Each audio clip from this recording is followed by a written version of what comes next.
Нередко подписчики из других стран задают мне такой вопрос: может ли человек покорить степь? Чтобы ответить на этот философский вопрос, я решил отправиться в саму степь. Путешествуя по казахским степям, я погружаюсь в величественные пейзажи родного края. Обширные долины, заснеженные горы и живописная извилистая дорога. Я не заметил, как добрался до Чарынского каньона.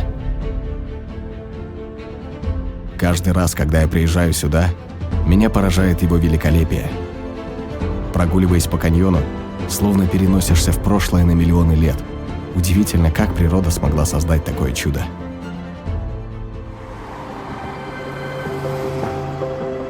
После Чарынского каньона я отправился к еще одному знаменитому месту – Кольсайским озерам.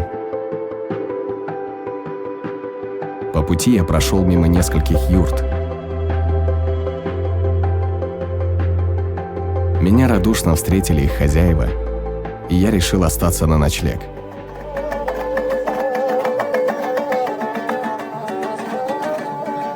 Традиционный уклад жизни казахского народа всегда пробуждает теплые чувства. Утром я продолжил свой путь.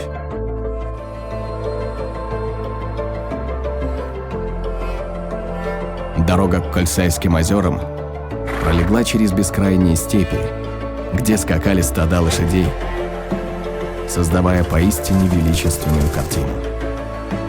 Именно так я представлял себе настоящую свободу. Добравшись до Кольсайского озера, я взглянул на небо. В вышине парили соколы. В моем воображении возникает образ грозного казахского охотника.